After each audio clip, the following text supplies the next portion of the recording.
আমার কাছে মনে হচ্ছে বিএনপি লেজে গোবরে করে ফেলছে। বিএনপি ভাবছে আওয়ামী লীগকে ঠেকানোর জন্য আমার এদের দরকার, সুতরাং এদের বেয়াদবি আমি সহ্য করি। আবার গায়ের উপরে বেশি উঠে গেলে এরাই বিএনপি আবার মারছে এদেরকে। এর কারণটা হচ্ছে এগুলো করে আপনি রক্ষা করতে পারবেন না কোনো কিছু। আপনাকে থাকতে হবে স্থির সিদ্ধান্তে, আপনি আইনের শাসন দেবেন নাকি জঙ্গলি শাসন দেবেন। সব মিলিয়ে পুরো ব্যবস্থা আজকে একটা অগণতান্ত্রিক এবং স্বৈরতন্ত্র এবং ফ্যাসিবাদের দিকে ধাবিত, ইংলিশে বলে প্রন টু ফ্যাসিজমের দিকে যাচ্ছে। আপনি আবার এত জঙ্গি কথা বললেন, আবার পরের দিন দীনেশ ত্রিবেদীর সঙ্গে সরকারের সিনিয়র মন্ত্রী বৈঠক করে অনুরোধ করলেন যে আরো তেল পাঠান। তার মানে কি আপনি প্রতিবেশী দেশের সঙ্গে যুদ্ধ করে আপনি থাকতে পারবেন না, আমি যুদ্ধ চাই না, পরিষ্কার বক্তব্য। আবার তাকে মঞ্চে ডেকে আনছেন, তাহলে কি আপনি ইউনূসের এই সমস্ত বেআইনি কর্মকাণ্ড, স্বাধীনতা বিরোধী কর্মকাণ্ড, মুক্তিযুদ্ধকে আক্রান্ত করা, দেশে মবক্রেসি করা, মববাসদেরকে প্রশ্রয় দেওয়া, দুর্নীতি করা, আপনার সুইস ব্যাংকের রিপোর্ট অনুযায়ী 44% টাকা বেশি পাচার হয়েছে ইউনূসের আমলে, এগুলোর কোনোটা তদন্ত করছেন না, তাহলে আপনি কি মেসেজ দিচ্ছেন? আওয়ামী লীগের সময় অনেক দুর্নীতি হয়েছে, আপনি পান্না সাহেব আপনি নিজে এগুলোর প্রতিবাদ করেছেন। আওয়ামী লীগের অগণতান্ত্রিক সিদ্ধান্ত আছে, বিচার বিভাগকে স্বাধীনভাবে কাজ করতে দেয়নি, বিচার বিভাগকে দলীয়করণ করেছে, আমরা সেটা তীব্র আন্দোলন করেছি, কিন্তু এখনো তো অবশ্যই। দলীয়করণ বন্ধ হয়নি।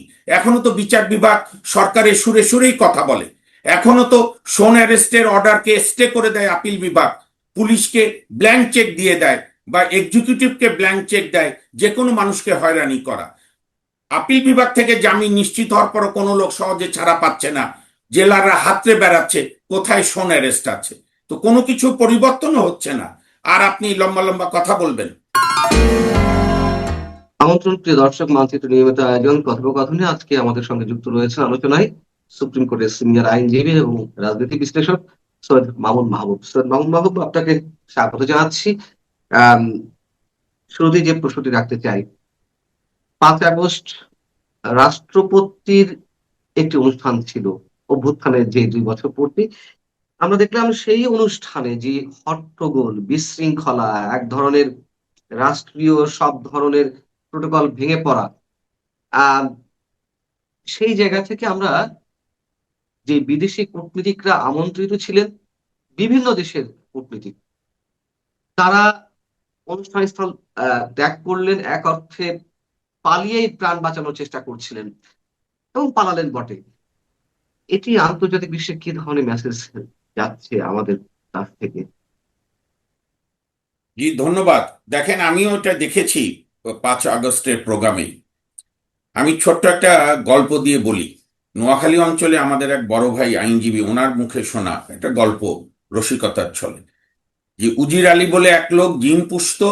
সেই জিন দিয়ে সে সারা পাড়ায়, মহল্লায়, জেলায় বিভিন্ন লোককে ডিস্টার্ব করতো, এর গলা কামড়ে ধরতো, ওর মাথা চুল ছিঁড়তো, একে ধরতো, ওকে ধরতো।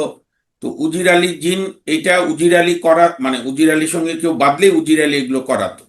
তো জিন এক সময় টায়ার্ড হয়ে উজির আলীর গলা চেপে ধরেছে। তো তখন পাড়ার লোকরা বলছে যে এবার উজির আলী জিন উজির আলীকে ধরেছে। এই যে আমরা জুলাই 24 থেকে আজ অবধি এই যে একটা পুরা প্রজন্ম না, একটা প্রজন্ম বা একটা রাজনৈতিক জঙ্গি মতবাদী গোষ্ঠী গণতন্ত্রের নামাবলী গায়ে জড়িয়ে গণতন্ত্র রক্ষা করার নাম করে আসলে স্বৈরতন্ত্র ফ্যাসিস্ট চিন্তা থেকে উদ্ভূত হয়ে এই যে 24 মাস ধরে আমরা বেয়াদবিগুলোকে প্রশ্রয় দিল, প্রথমে ডক্টর ইউনূস সরকার, পরবর্তীতে বিএনপিও, তারেক জিয়া সাহেবের সরকারও, তার একটা হাতে নাতে প্রমাণ হলো যে সেই পুরাতন কথা, ফ্রাঙ্কেনস্টাইন তৈরি করলে ফ্রাঙ্কেনস্টাইনকে যে তৈরি করে তাকেই ফ্রাঙ্কেনস্টাইন খেয়ে ফেলে। এবং এই 5 আগস্টের অনুষ্ঠান তাই হয়েছে, মূলত পণ্ড হয়ে গেছে। রাষ্ট্রের সর্বোচ্চ ব্যক্তি ভারপ্রাপ্ত রাষ্ট্রপতির উপস্থিতিতে একটা তথ্যচিত্রে তাদের ভাষায়, এনসিপি বা যারা যারা ছিল বা অন্য যারাও ছিল তাদের ভাষায় কিছু তথ্য বিকৃতি আছে বা উল্টো তথ্য আছে, আপনার আবু সাইদের ছবি নাই, তো সেইটার প্রতিবাদের অনেক রকম ভাষা থাকে। কিন্তু ফরেন ডিপ্লোম্যাটদের অনুষ্ঠানে, একটা রাষ্ট্রীয় অনুষ্ঠানে তারা যে স্টাইলে আন্দোলনটা দেখালো, আন্দোলনের নামে সন্ত্রাসী কার্যক্রম, এইটা যখন শেখ হাসিনার বিরুদ্ধে তারা করেছে, বা ধরেন 5 আগস্টের পরে আওয়ামী লীগ সহ মুক্তিযুদ্ধের চিন্তা চেতনা, ইভেন আওয়ামী লীগকে অপছন্দ করে কিন্তু প্রগতিশীল চিন্তা চেতনা, সাংস্কৃতিক গোষ্ঠী, পত্রিকা অফিস, সবগুলোতে যখন হামলা করেছে, তখন তখন ডক্টর ইউনূস, আসিফ নজরুলরা বাহবা দিয়েছে। বিএনপি সরকারও ধরি মাছ নাছুই পানি করেছে। আজকে তার রেজাল্ট। এবং আপনি তো বলছেন ডিপ্লোম্যাটরা পালিয়ে গেছে ভয়, সেইটা তো আছে। আমি তো অনুষ্ঠানটা পরে বিভিন্ন চ্যানেলে দেখলাম, রাষ্ট্রপতির পিছনে একসময় গিয়ে ওই ওনার এসএসএফ এর বোধহয় আর্মির অফিসাররা ঘিরে ধরলো, এবং অনুষ্ঠান এই উত্তেজনা এবং হটকারিতা চলাকালেই সালাউদ্দিন সাহেবের সামনে এসে পুলিশের এক উচ্চপদস্থ নাকি সেনাবাহিনী, আমি ড্রেস দেখেও বোঝা যায় না, উনি ভদ্রলোক হতাশ হয়ে বলছিল যে আমরা কি তাহলে চলে যাব রাষ্ট্রপতিকে নিয়ে, অথবা এরকম ডিপ্লোম্যাট দিন, এরকম জাতীয়, মানে উনি বের করে উদ্বেগ, দেবেন। মানে উদ্বেগ উৎকণ্ঠা। এবং আমাদের বীর মুক্তিযোদ্ধা আহমেদ আজম খান, সরকারের বয়স মাত্র 5.5 মাস, গণতান্ত্রিক ভোটে নির্বাচিত হয়েছেন, ওনাদের দাবি এত নতজানু কেন? 20 বার করে করজোরে অনুরোধ করছি, করজোরে অনুরোধ করছি। তার চেয়ে আমি বলবো মুক্তিযোদ্ধার পুত্র ইশরাক হোসেন আবেগে ঠিকই বলেছে যে আপনারা কি এখানে জাহির করতে এসছেন না কি করছেন? এই যে বেয়াদবিগুলোকে প্রশ্রয় দিলে, অসভ্যতাকে প্রশ্রয় দিলে, আনকালচার কালচারকে কালচার বললে, এবং অন্যের বাড়িতে আগুন দিলে যখন খুশি হন আপনি, তখন ওই আগুন আপনার বাড়িতে লাগে, এটাই তার প্রমাণ। এখন বিএনপিকে আমি পরিষ্কার কথা বলি, বিএনপিকে সিদ্ধান্ত নিতে হবে, গণতান্ত্রিকভাবে দেশ চালাবে, সবার প্রতি আইনের শাসন করবে, নাকি জুলাই আন্দোলনের অজুহাত দিয়ে ডক্টর ইউনূস যেরকম 18 মাস ধরে, বাংলাদেশে এমনি তো আমরা হাজারো অত্যাচারে আছি, রাজনৈতিক দলের অত্যাচার, পান্ডাদের অত্যাচার, গুন্ডাদের অত্যাচার, মৌলবাদীদের অত্যাচার, স্বাধীনতা বিরোধীদের অত্যাচার, তার সঙ্গে যুক্ত হয়েছে মবক্রেসি, আপনার বাসা বাড়িতে গিয়ে হামলা, ছাত্রলীগের ছেলেকে না পেলে তার মাকে মেরে ফেলা, তার বোনকে অপমান করা, একে ওকে ধরা, সাংস্কৃতিক অনুষ্ঠান বন্ধ করা, তারপরে আপনার পত্রিকা অফিস জ্বালিয়ে দেওয়া, যেটা একবারই পাকিস্তানিরা করেছিল 25শে মার্চ রাতে, দৈনিক ইত্তেফাক আর দৈনিক সংবাদে আগুন দিয়েছিল। ঠিক পাকিস্তানি বাহিনীর, বর্বর বাহিনীর মতোই তাদের অনুসারীরা প্রথম আলো, ডেইলি স্টারে আগুন দিয়েছে। আপনার প্রথম আলো পছন্দ না হলে পড়বেন না, আমি অনেক পেপার পড়ি না যেগুলো আমার ভালো লাগে না, কিন্তু তাই বলে তো কোনো অফিস পড়ানোর অধিকার আপনার নাই। তো এই যে একটি অগণতান্ত্রিক কালচার এবং একটি ফ্যাসিবাদী চিন্তা, আমি এই সুযোগে আরেকটা কথা বলি, আজকাল একটা সবাই বলে কিছু হলে ফ্যাসিস্টের অনুসারী, ফ্যাসিস্ট। আপনি বলেন ফ্যাসিবাদের সংজ্ঞাটা একটু বোঝেন কিনা? ফ্যাসিবাদের কয়েকটা এস্টাবলিশড সংজ্ঞা আছে। এক হচ্ছে ভিন্ন মতকে দমন করা, বর্তমানে তাই করছে একটা। নাম্বার 2, আজ্ঞাবহ বিচার ব্যবস্থা, অব দালাল মিডিয়া, কৃত্রিম শত্রু সৃষ্টি করা, একটা জাতিগোষ্ঠী বা একটা রাজনৈতিক মতবাদকে টার্গেট করে তাকে হত্যা করা, সামাজিকভাবে নাজেহাল করা, আর লার্জার দ্যান লাইফ, অর্থাৎ একটা ব্যক্তিই সব, অথবা একটা আদর্শই সব। যে একটা কোটা আন্দোলন থেকে শেষ মুহূর্তে সরকার বিরোধী আন্দোলন, তার সঙ্গে 15 বছরে বিএনপি সহ অন্যান্য দলগুলো যে সরকার বিরোধী আন্দোলন করছিল, সেই শক্তির মিলনে, হ্যাঁ, আওয়ামী লীগ সরকারের অসংখ্য অগণতান্ত্রিক সিদ্ধান্ত ছিল, অগণতান্ত্রিক পদক্ষেপ ছিল, কিন্তু আপনি তারপরে আপনি আপনি কতটা গণতান্ত্রিক আচরণ করছেন তার কোনোটা প্রমাণ আছে? বিশেষ করে এই যে জুলাই আন্দোলনের দোহাই দিয়ে, এখন তো জুলাই যোদ্ধা বললে সব মাপ, আর জুলাই যোদ্ধা বা কি টার্ম, সব মিলিয়ে পুরো ব্যবস্থা আজকে একটা অগণতান্ত্রিক এবং স্বৈরতন্ত্র এবং ফ্যাসিবাদের দিকে ধাবিত, ইংলিশে বলে প্রন টু ফ্যাসিজমের দিকে যাচ্ছে। এটা আমাদের খুব উদ্বেগের বিষয়। এবং রাষ্ট্রপতির অনুষ্ঠানে যে অসভ্যতা হয়েছে, বিএনপিকে এখন রাজনৈতিক সিদ্ধান্ত নিতে হবে যে এই বেয়াদবকে আর কতটা প্রশ্রয় তারা দেবে।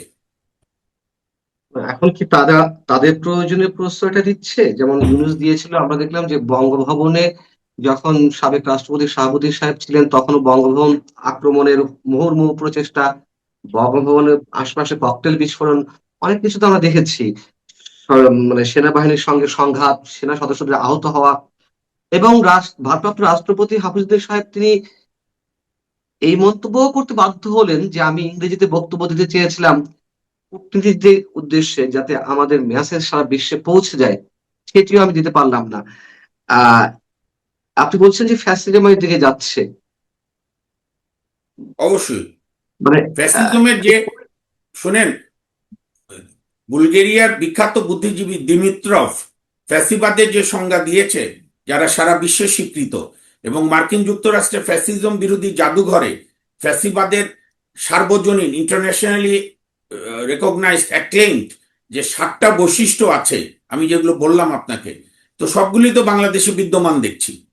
তো এগুলো, এই যে অসভ্যতা, অ্যানার্কিজম, এটাকে যখন আপনি রাষ্ট্রীয় মদত দেন, তখন তো এটা রাষ্ট্রের কালচার দাঁড়ায়। আর বিদেশিরা যেটা ভাববে যে এরা, অনুষ্ঠান হচ্ছিল সাবেক বঙ্গবন্ধু আন্তর্জাতিক সম্মেলন কেন্দ্র, এখন তো আমাদের সরকারগুলোর প্যাটার্ন আসলে সব নাম বদল করে, যাকে এখন যে নাম হয়েছে ইন্টারন্যাশনাল কনভেনশন সেন্টার।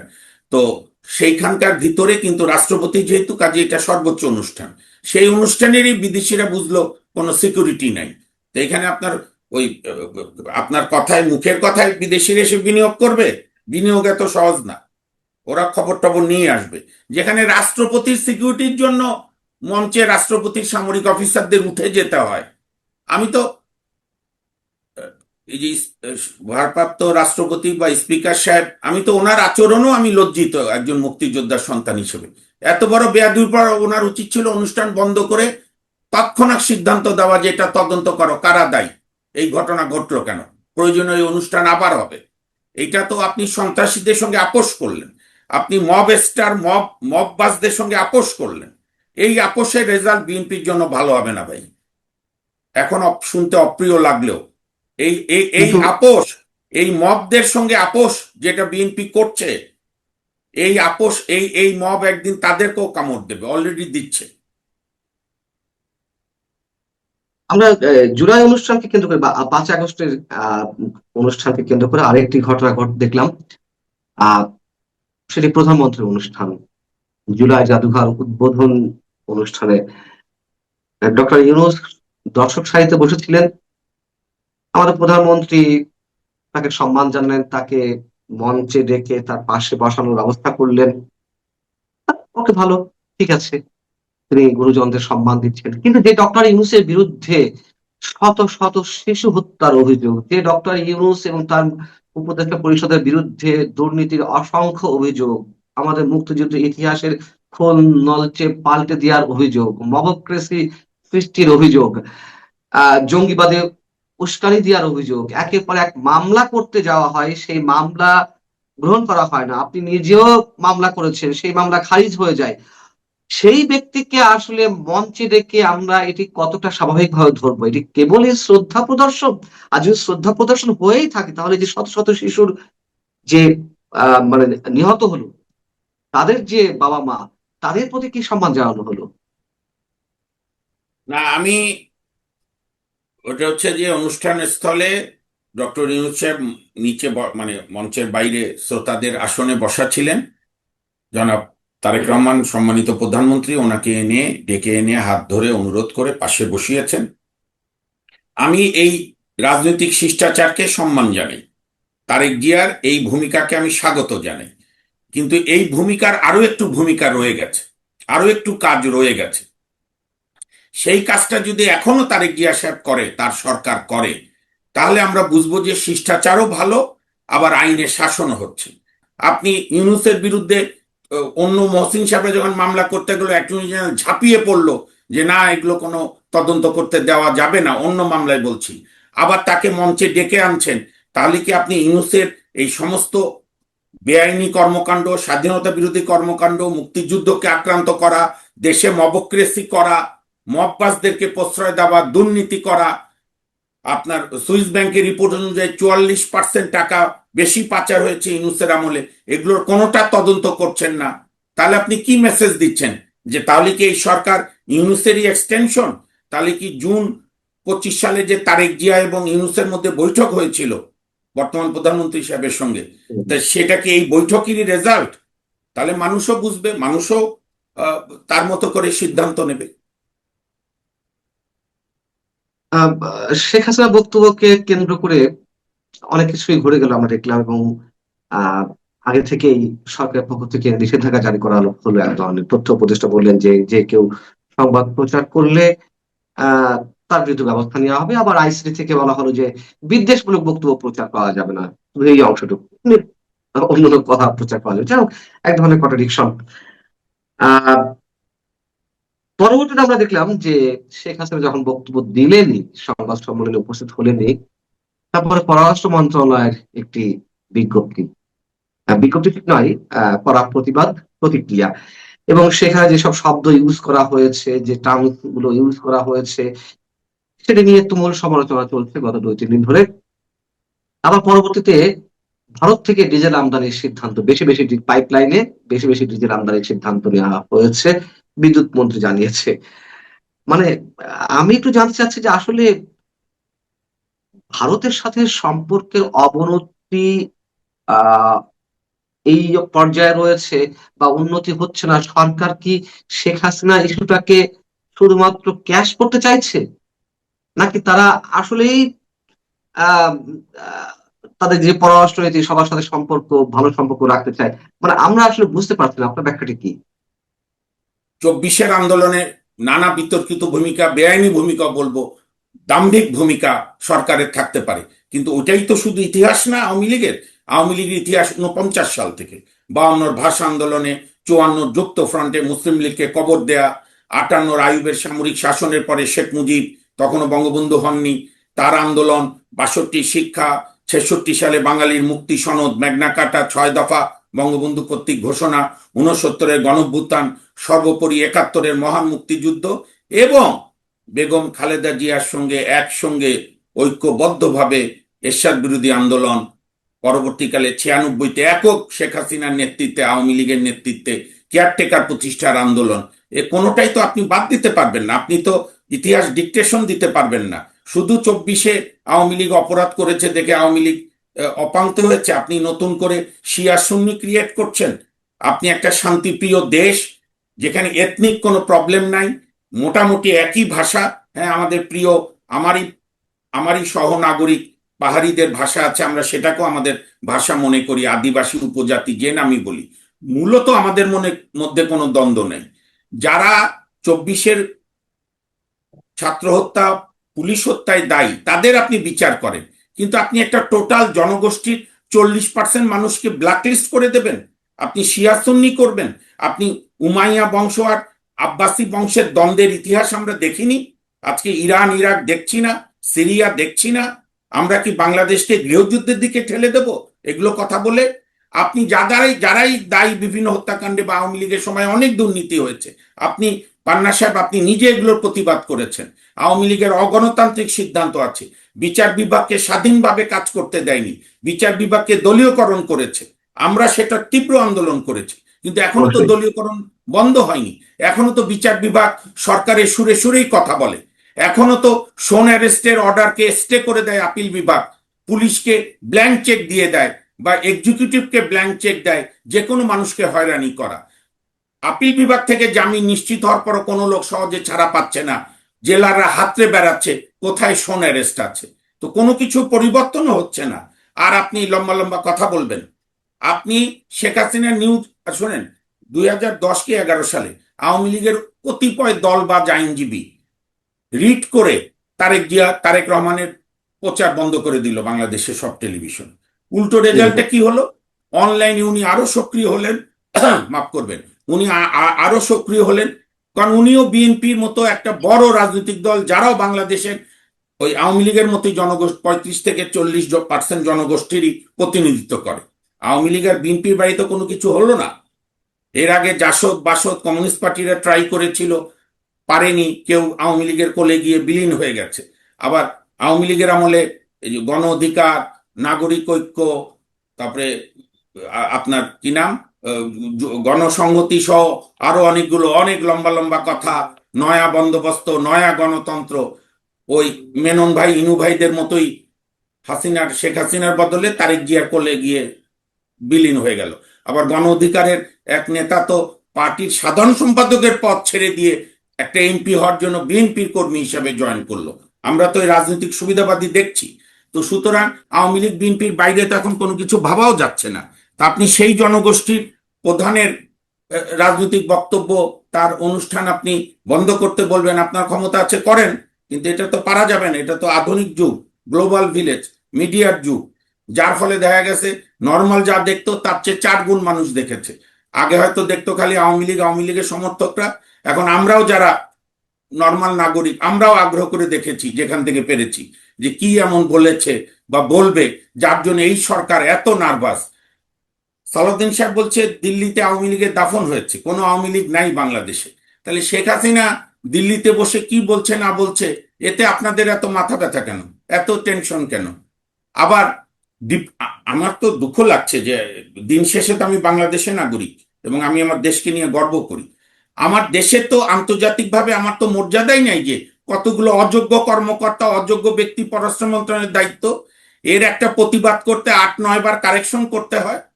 আবার আপনি সমস্ত শিষ্টাচার লঙ্ঘন করে স্টেটমেন্ট দিয়েছেন, এটা পারেন না। আপনি আপনার প্রতিবাদ জানাবেন ডিপ্লোম্যাটিক ভাষায়। এইটা আমি যদি ভারতও ডিপ্লোম্যাটিক ভাষার বাইরে এরকম কোনো মন্তব্য করতো, পাকিস্তান করতো, আমি তারও প্রতিবাদ করতাম। এবং আপনি জানেন বোধহয় কোনো একটা টক শোয়ে ভারতের এক সাংবাদিক বাংলাদেশকে অসম্মানমূলক কথা বলেছিল, আমি তীব্র প্রতিবাদ করেছিলাম যে না, আপনার কোনো রাইট নেই আমার বাংলাদেশকে অপমান করা। তো সেরকম আপনি আবার এত জঙ্গি কথা বললেন, আবার পরের দিন দীনেশ ত্রিবেদীর সঙ্গে সরকারের সিনিয়র মন্ত্রী বৈঠক করে অনুরোধ করলেন যে আরো তেল পাঠান। তার মানে কি আপনি প্রতিবেশী দেশের সঙ্গে যুদ্ধ করে আপনি থাকতে পারবেন না? আমি যুদ্ধ চাই না, পরিষ্কার বক্তব্য, যে যাই বলুক। আমি ভারতের সঙ্গে, পাকিস্তানের সঙ্গে, বার্মার সঙ্গে আমি কোনো যুদ্ধ চাই না, কারণ যুদ্ধ কোনো সমস্যার সমাধান করে না। এটা দ্বিতীয় বিশ্বযুদ্ধে হিটলার জীবন দিয়ে প্রমাণ করেছে, যে যে অগ্রগতি হিটলার করেছিল, কিন্তু এই যুদ্ধ করে অন্য দেশ আক্রান্ত করতে গিয়ে নিজেই ইতিহাসে বিনাশ হয়েছে। আপনি চোখে চোখ রেখে, আপনার স্বার্থ রেখে আপনি ডিপ্লোম্যাটিক ভাষায় সমাধান করবেন, সেই যোগ্যতা বিএনপি সরকার দেখাতে পারছে না। সেই যোগ্য লোক বিএনপি সরকার কোথাও দেয়নি। এবং শেখ হাসিনার কে আমি একটা কথা বলি, আজকে বিএনপি যদি মনে করে যে জেল জুলুম নির্যাতন করে আরো অ্যারেস্ট করবে এবং আওয়ামী লীগকে বাংলাদেশ থেকে উধাও করে দেবে, এই চেষ্টা অতীতে আইয়ুব খান, ইয়াহিয়া খানরা করেছিল, ব্যর্থ হয়েছে।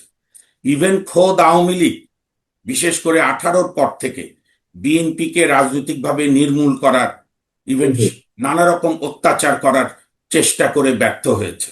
বিএনপিও 2001 থেকে 2006, হয়তো বিএনপি সরকারের মদতে হোক, প্রকাশ্য হোক, অপ্রকাশ্য হোক, কারণ সরকার দায়িত্ব এড়াতে পারে না, 21শে আগস্টে গ্রেনেড হামলা করে 24 জনকে হত্যা করেও আওয়ামী লীগের অগ্রযাত্রা থামাতে পারেনি।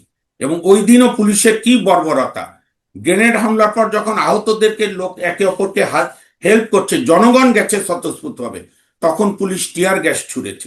আমরা কি এগুলো ভুলে গেছি? আমরা বিভিন্ন সরকারের অগণতান্ত্রিক আচরণ, স্বৈরতান্ত্রিক আচরণ আমরা দেখিনি? আমরা নিজেরা ভুক্তভোগী হইনি? আমরা বিচার বিভাগের দলবাজি করা দেখিনি সব সরকারের সময়? এখন যেন মনে হচ্ছে সব সাধু হয়ে গেছে, একমাত্র আওয়ামী লীগই দোষ করেছে, আর এরা সব আপনার বেহেস্তের প্রতিনিধি, এরা সব স্বর্গের দেবদূত। এরা যে ফ্যাসিস্ট আচরণ করেছে, বিশেষ করে এই জুলাই আন্দোলনের দাবিদার বলে পরিচিতরা বাড়ি ঘরে গিয়ে হামলা করে সমাজের ফেব্রিক নষ্ট করে দিয়েছে।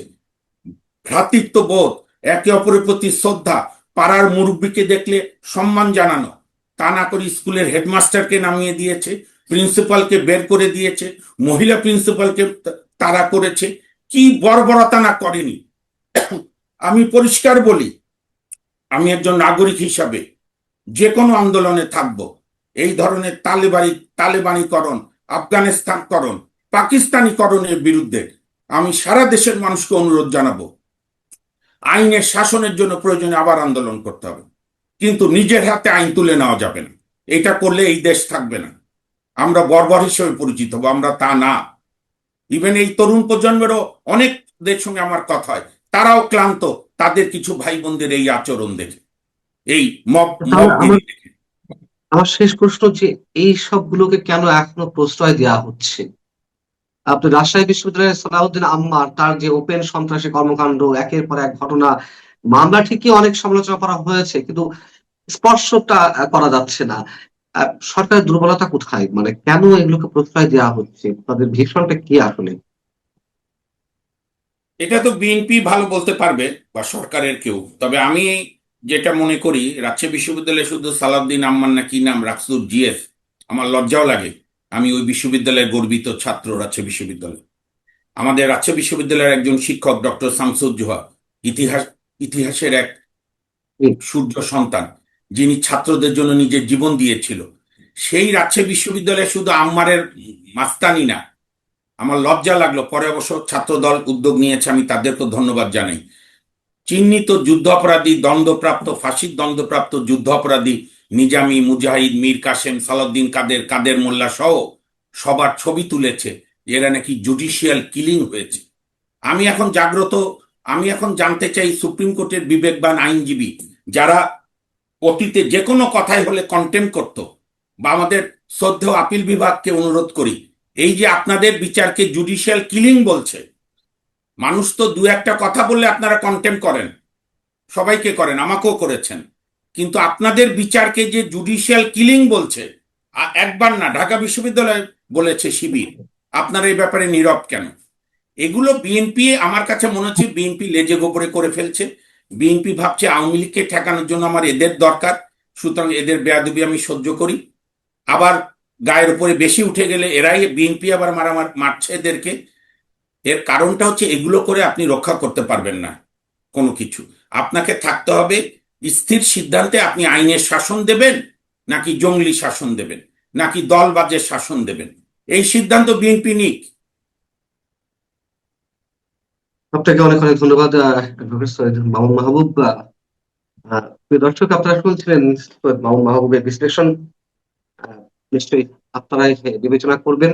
অবশ্যই জনগণের অংশ হিসেবে আমাদেরও ভাবনা চিন্তার বিষয় রয়েছে যে কোন দিকে যেতে চলেছে আমরা। ভালো থাকুন।